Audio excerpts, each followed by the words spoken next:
Hi po, I'm Josh Flores Bishcraft at dito ako sa SM Dasmariñas at so unexpected po na may kliyente na nakipagkita sa akin sa SM Dasma at hiningihan ko po sila ng feedback at mapalad naman po ako at pinagbigyan nila ako. Ayun. Dito po ako sa SM, nakipagkita ako sa kliyente at binigyan nila ako ng feedback. So, yung pong mga kliyente ko na yun, bibigyan ko na lang kayo ng hint. Yung mundo po ng ginagalawan nila is sila po ay abogado. Supreme Court. Yun. Nakakatuwa naman no, na may mga kliyente tayong ganun. Na sila ay abogado, judge, sa korte. O yun.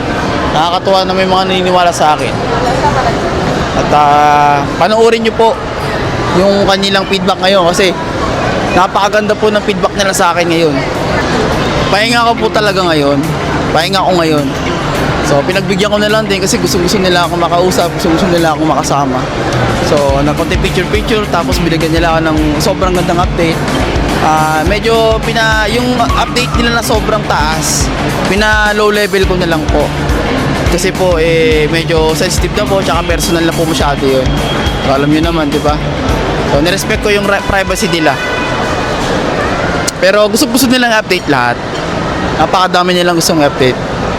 Sa part 2 na po yung update nilang sobrang lakas. So yun po, panoorin niyo yung vlog at yung update nila. Thank you very much. I'm Josh Flores Witchcraft. Bye.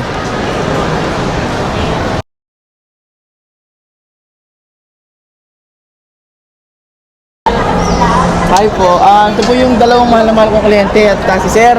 At napakakulit na Diyos. Hingihan ko lang sila ng feedback kasi ngayon accidental kami nakita. Which is ina-expect ko na rin pero ang inaasahan ko kasi next week pa eh. Yun. Si Madam is tinalo niyang witchcraft kasi mas inunahan pa niya. Ayun o. Feedback lang, ma'am. Kasi that is how I trust him talaga. Ever since I started sa kanya, ang dami ko na, as in, ang dami na, very smooth yung transactions, lahat, even the high ranking officials ng SC or ng RTC, talagang tumitiklop sa kanya. At ngayon, on the process siya, pero hindi nila alam kung anong gagawin nila. Nakikita ko yung pagiging aligaga nila.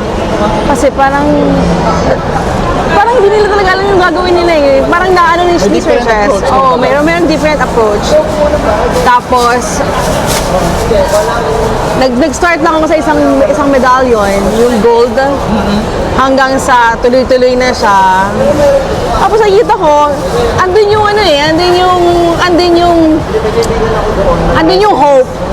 hope, andun yung peace. Tapos, although it is rocky, pero nakikita mo na hindi ka pinababayaan. Na very smooth siya. Kaya, okay yung ano ko kay Sir Jess. Tapos ngayon, malapit na ang bar exams. Alam ko na. At meron ako ganyan kakapal na sasagutan. Alam ko, yung una kong sinagutan, ang ganda. Ang ganda niya. Parang hindi siya sa isang katulad ko lang naggagaling. Sa totoo lang, maraming nag-feedback doon at gustong mabasa yun, pero ang ganda niya. Ang ganda niya talaga, Sir Jeff, sa totoo lang.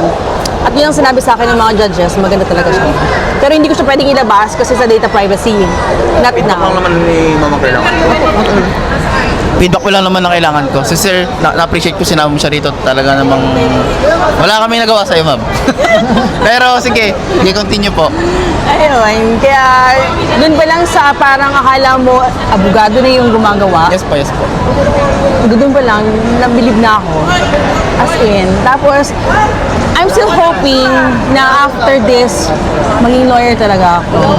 At sana talaga, kung ano man yung promise sa akin ni Judge Aganan, na makapasa ako, hindi ako matanggal sa pagka-sheriff, at maging abogado ako ngayon. Kasi ang sabi niya sa akin, until 1 year na lang, until March 19 lang talaga siya. Kasi nga, detailed lang siya. Otherwise, kapag hindi ako pumasa, babalik ako sa branch 21. Which is, papatayin nila talaga ako doon.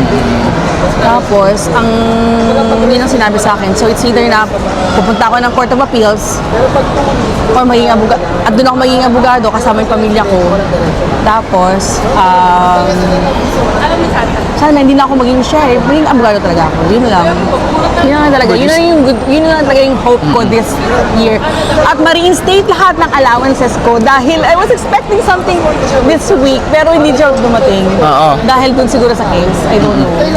But, yun nga, before I drop some gospel on you, sabi ko nga sa'yo, diba, nagbigay ako ng taon sa'yo kung kailan magkakaroon ng talaga mga positive feedbacks and processing. At ito nga, 2025. Kasi 2024 pa yan, sinabi ko, diba? 2025, ito sisimulan na yan. So, ang masasabi ko sa'yo, tulad ng ulang sinasabi since day one, mag-trust ka lang, mag-wait ka lang. Kasi yung mga good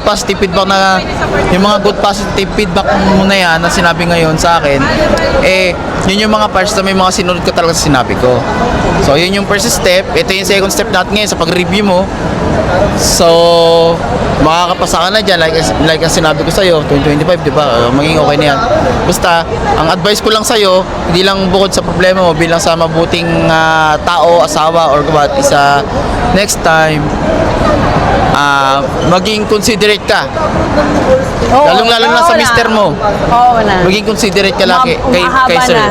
Kumbaga, wag kang paura-urada. Di ba sir? Yung patience mo, mas anuhan mo pa. Kasi yung yung hinahanap at yung sinisik, yung gusto mong may adapt na patience ng ibang tao, dapat manggaling din sa'yo yun. Kasi nagre-reflect yun sa'yo eh. Pero kita ko naman, buting tao ka. At oo, yun nga, may mga mistakes lang na mga pinagdaanan tayo and we know, hindi na natin kailangan anuhin yun. Pero what I'm trying to say is, ano man yung problema natin ngayon, basta may Panginoon tayo, walang imposible. So, nandito ko ngayon sa akin, grateful pa rin ako. Kasi talagang, talagang ginawa mo yung best mo para makita ko. And here I am, resting my ass and still, para kay Sir, para sa'yo. Diba? Maraming salamat. Saka with Sir Jess talaga, yung faith ko kay God lalong tumibay. Totoo yan lagi niya sinasabi, he is with witchcraft, pero hindi. Parang he is putting you more closer to God. That's truth. Totoo yan. Naramdaman ko yung sarili ko. Having faith in Him, trusting Him, putting Him at first, all works. Parang lahat, it will all works well. Yun. Totoo. Naramdaman ko yan. Totoo yan, ha? Opo. Thank you very much po. Yun lang po yung hihingi kong feedback sa ngayon kasi yung susunod niyang feedback is alam niyo na kung ano yun. So, yun po. Thank you very much. Out. Hindi na? Oh, yun na yun. Sir Jess, tulungan mo ko. Oo, no problem yun.